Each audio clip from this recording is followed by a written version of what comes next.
When Michael Jackson walked into his own restaurant disguised as a regular customer, he had no idea he was about to witness something that would change an aspiring musician's life forever. What he heard from Table 12 that night became one of the most beautiful examples of hidden talent being discovered in the most unexpected place. If this story moves you, hit subscribe and let me know in the comments what hidden talents you think are waiting to be discovered around us every day. It was a quiet Thursday evening in March 1994 when Michael Jackson decided to make one of his unannounced visits to Moonwalk Bistro, the upscale restaurant he had quietly opened in Beverly Hills 2 years earlier. Unlike many celebrity restaurant ventures, this wasn't just a vanity project for Michael. He had spent months working with renowned chefs to create a menu that reflected his passion for both music and fine dining. The walls were adorned with subtle musical artwork, and his own instrumental compositions played softly in the background, creating an atmosphere that was both elegant and deeply personal. But what Michael truly cared about wasn't the Michelin star potential or the celebrity clientele.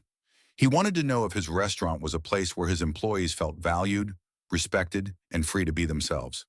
That's why every few months he would slip in unannounced, wearing a simple black hoodie, baseball cap pulled low, and a surgical mask that had become his signature for anonymous public appearances. Tonight, he was just another customer seeking a quiet dinner. As Michael settled into a corner booth, his trained performer's eye immediately began reading the room. The dining area hummed with the gentle clatter of silverware and soft conversations. Couples shared intimate dinners by candlelight. Business associates discussed deals over wine, and a few solo diners enjoyed the peaceful ambiance. Everything appeared to be running smoothly, but Michael had learned long ago that the real story of any establishment wasn't found in the dining room. It was discovered in the spaces between, in the staff interactions, in the moments when people thought no one important was watching. His attention was drawn to a young woman serving tables near the front of the restaurant. She moved with an unusual grace, almost as if she were dancing rather than simply walking between tables. Her name tag read Sophia, and there was something about her presence that felt different from the other servers.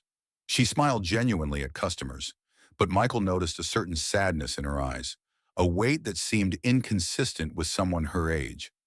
Sofia Martinez was 28 years old, though the exhaustion in her face made her appear older. What the customers didn't know was that she had once been a promising music student at the prestigious Berklee College of Music. She had studied classical piano and voice, dreaming of becoming a composer and performer.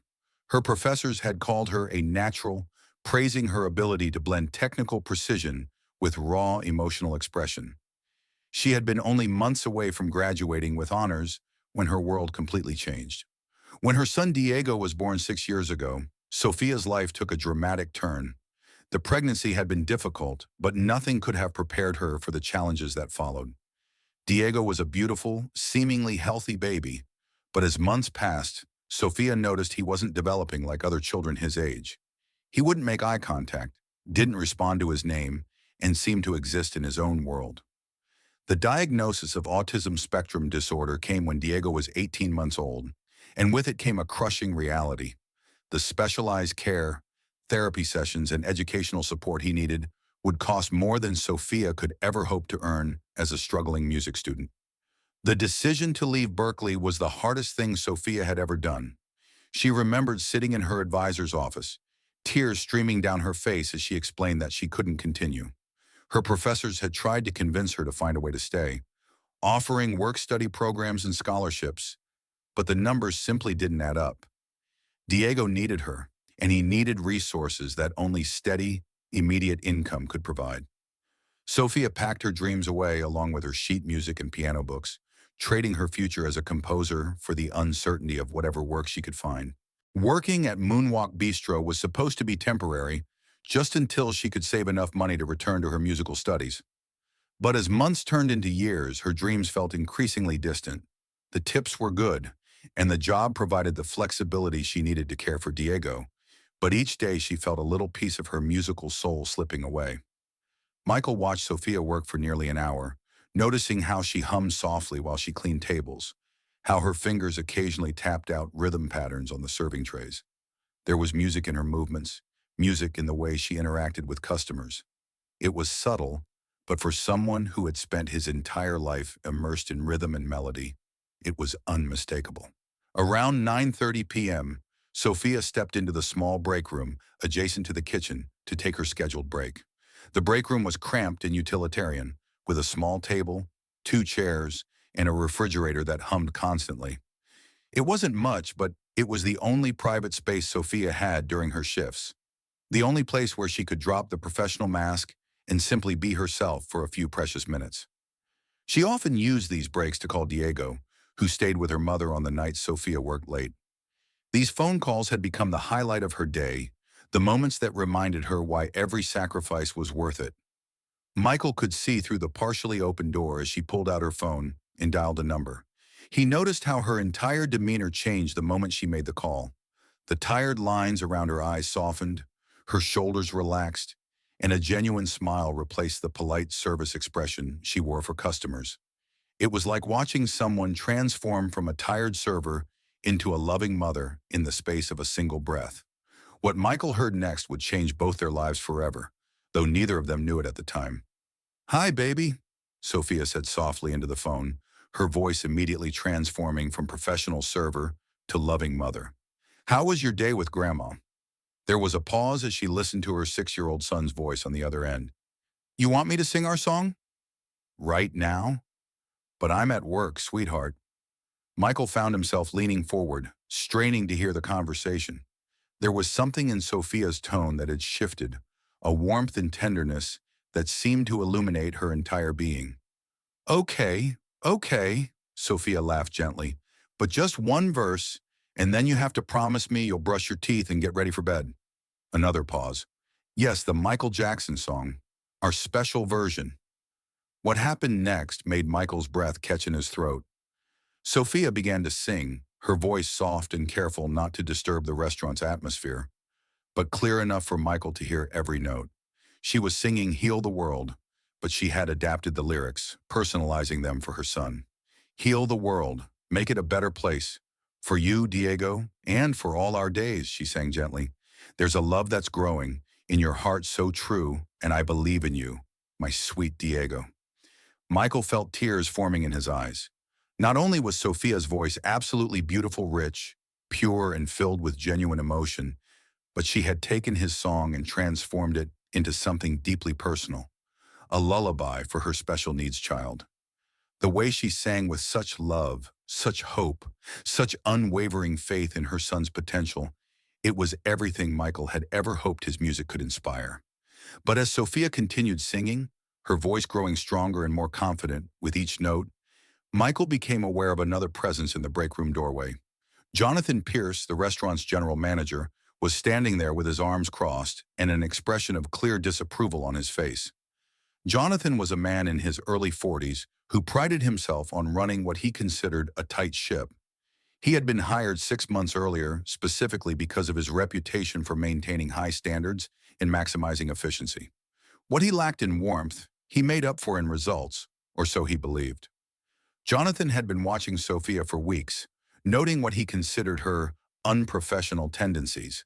The humming while she worked, the way she seemed to move to some internal rhythm, the moments when she appeared lost in thought, all of these behaviors, in his mind, indicated someone who wasn't fully committed to the job. He had been waiting for the right moment to address these issues, and hearing her singing during work hours was exactly the opportunity he needed. "Sophia!" Jonathan's voice cut through her song like a knife.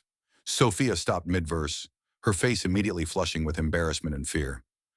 "I'm sorry, Mr. Pierce. I was just... My son, he has autism, and music helps him calm down before bed. I didn't think anyone could hear." Jonathan stepped into the break room, his posture rigid and authoritative. "This is exactly what I've been talking about in our staff meetings. Personal calls during work hours, singing in the workplace. This isn't a music studio, Sophia. It's a high-end restaurant." Michael watched the light in Sophia's eyes dim as Jonathan continued his lecture. "I've noticed you humming while you work, tapping rhythms on tables. Our customers come here for a sophisticated dining experience, not to watch servers pretend they're performers. If you can't keep your musical hobbies separate from your professional responsibilities, Perhaps you need to reconsider whether this position is right for you. Sophia's voice was barely a whisper. Please, Mr. Pierce. I need this job. My son, his therapy costs. I can't afford to lose this position. I promise it won't happen again. It better not, Jonathan said coldly. Music is a distraction, Sophia. The sooner you accept that your dreams of being a musician are just that, dreams, the sooner you can focus on reality. And reality is that you're a server. Act like one. Michael felt his hands clenching into fists under the table. He had witnessed many forms of cruelty in his lifetime, but there was something particularly vicious about someone deliberately crushing another person's creative spirit, especially when that person was struggling to care for a special needs child. As Jonathan walked away and Sophia returned to her tables, visibly shaken and trying to hide her tears, Michael made a decision. He wasn't going to remain a silent observer any longer. He stood up from his booth and walked directly to Sophia, who was mechanically clearing a table, her earlier grace replaced by defeated movements. Excuse me, Michael said softly, keeping his voice gentle and slightly muffled behind his mask. Could I speak with you for a moment? Sophia looked up, startled. Of course, sir. Is everything okay with your meal? Actually, I haven't ordered yet, Michael said, but I couldn't help but overhear your phone conversation a few minutes ago. You have a beautiful voice. Sophia's eyes widened with alarm. Oh no, I'm so sorry. I didn't realize anyone could hear. I promise it won't happen again. Please don't tell Mr. Pierce. Sophia, Michael said, and something in the way he said her name made her pause. Don't ever apologize for having a gift. And definitely don't apologize for loving your son. She stared at him, confusion replacing fear. I don't understand. Michael glanced around the restaurant, then back at Sophia. Is there somewhere we can talk privately? Just for a moment. Sophia hesitated, glancing toward the kitchen where Jonathan had disappeared. I'm not supposed to take extended breaks. Trust me, Michael said quietly. This will be worth it. Something in his voice, a quiet authority mixed with genuine kindness, convinced her. She led him to a small alcove near the restaurant's entrance, away from other customers and staff. Sophia, Michael began, how long have you been working here? About 18 months, she replied, still confused about why a customer would want to have this conversation. And before this, what did you do? Sophia's voice became wistful. I was studying music at Berklee. Piano and voice. I wanted to be a composer, a performer. But when my son was diagnosed with autism, I had to leave school. The therapy costs, the special education needs. Music school doesn't exactly prepare you for those kinds of bills. Michael nodded slowly. And Mr. Pierce, has he always been so discouraging about your musical background? Sophia's jaw tightened. He says it makes me seem unfocused, unprofessional. He thinks I should be grateful to have a steady job and stop living in the past. She paused. Maybe he's right. Maybe I need to be more realistic about my future. Sophia, Michael said, his voice growing stronger. What if I told you that the song you were singing to your son wasn't just beautiful, but that it showed real musical intelligence? What if I told you that adapting those lyrics, personalizing them for your child, demonstrated exactly the kind of creative thinking that makes great musicians? She stared at him. How would you know that? Michael reached up and slowly removed his baseball cap, then his surgical mask. Sophia's hands flew to her mouth as she gasped. Around them, the few customers who noticed began whispering excitedly. A server dropping off drinks at a nearby table stopped dead in her tracks. My name is Michael Jackson, he said gently. I own this restaurant. And that song you were singing to your son, the one you changed the lyrics to, that was my song, and I have never heard it sung more beautifully. Sophia's legs gave out, and she had to lean against the wall for support. Oh my God, I can't believe... I'm so sorry about the song. I didn't mean to change your lyrics without permission. Sophia, Michael interrupted, smiling warmly. You don't need permission to love someone with music. That's what music is for. He paused, letting that sink in. But I do need to have a conversation with Mr. Pierce. Please, Sophia said quickly, don't get me in trouble. I need this job.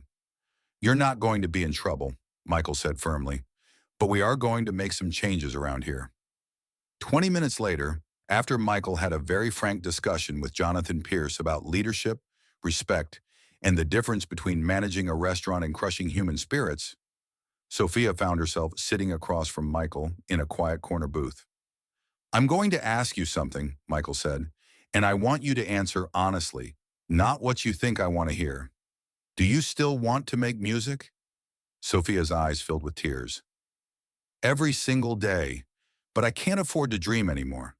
Diego needs stability, medical care, routine. I can't risk his future on my fantasies. What if it wasn't a risk? Michael asked. What if I told you that I'm opening a music therapy program for children with special needs, and I need someone who understands both music and the challenges these families face? Someone who could develop programs, train staff, and help other children the way you help Diego? Sophia stared at him in disbelief. Are you serious? I've never been more serious about anything, Michael replied. You would have full benefits, a salary that would cover Diego's care, and the opportunity to return to school part-time to complete your degree. In exchange, you would help me create something that could change the lives of thousands of children like Diego. Sophia covered her face with her hands and began crying. Not the silent, desperate tears she had shed earlier, but tears of relief, of hope, of possibility. Why, she whispered, why would you do this for someone you just met? Michael was quiet for a moment, thinking about his own childhood, about the music that had saved him, about the responsibility that came with having the power to change lives. Because, he said finally, talent like yours shouldn't be hidden away or discouraged. Because children like Diego deserve to have every possible avenue to connect with the world. And because sometimes, when you're in a position to open doors for people, the only question that matters is whether you're brave enough to do it. Sophia looked up at him, her face shining with tears and disbelief and gratitude. When do I start? Michael smiled. How about Monday? But tonight, I have one request. Anything. Sing that song again, the version you sang for Diego. I want to remember it exactly as you created it. Sophia's voice, no longer hidden or whispered, filled the corner of the restaurant as she sang her adaptation of Heal the World. Other diners stopped their conversations to listen. Staff members paused in their work. For 3 minutes, Moonwalk Bistro became exactly what Michael had always envisioned. A place where music and humanity intersected, where hidden talents could be discovered and celebrated, where a single moment of recognition could change everything. As Sophia finished singing, the restaurant erupted in spontaneous applause. Customers who had been enjoying quiet dinners found themselves moved by the raw beauty of what they had just witnessed. Several people had tears in their eyes, and one elderly gentleman at a corner table stood up, clapping enthusiastically.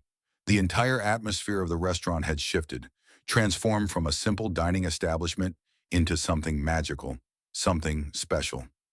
Michael stood and embraced Sophia, whispering, "Welcome to your new life." As he held her, he could feel her trembling, overwhelmed by the sudden turn her evening had taken. From being reprimanded for singing to being offered her dream job in the span of an hour, it was almost too much to process. But even as Sophia tried to absorb what had just happened, Michael was already thinking bigger. He pulled out a small notebook he always carried and began jotting down ideas. A music therapy program wasn't enough. He wanted to create something revolutionary, something that would change how society viewed both music and special needs children. He envisioned recording studios where children like Diego could create their own music, performance spaces where families could share their adaptations of songs, training programs for teachers and therapists. Sophia's simple lullaby had sparked an entire movement in his mind. Later that evening, as Michael drove home to Neverland Ranch, he thought about the night's events. In trying to ensure his restaurant was treating employees well, he had discovered something far more valuable, a reminder that talent exists everywhere, often hidden by circumstance, fear, or the cruelty of those who mistake authority for leadership. Sophia's story became the foundation for the Michael Jackson Foundation for Musical Healing, which over the next decade would provide music therapy to thousands of children with special needs. Sophia not only completed her degree but became the foundation's director, developing innovative programs that are still used worldwide today. As for Jonathan Pierce, he was given the opportunity to attend management training focused on employee development and encouragement, with the understanding that leadership means lifting people up, not tearing them down. He became one of the foundation's strongest supporters, having learned that recognizing and nurturing talent is far more valuable than suppressing it. Michael kept a recording of Sophia's version of Heal the World on his phone for the rest of his life. Whenever he felt discouraged about the music industry or humanity in general, he would listen to those lyrics she had crafted for her son, reminding himself that music's greatest power isn't in selling records or filling stadiums.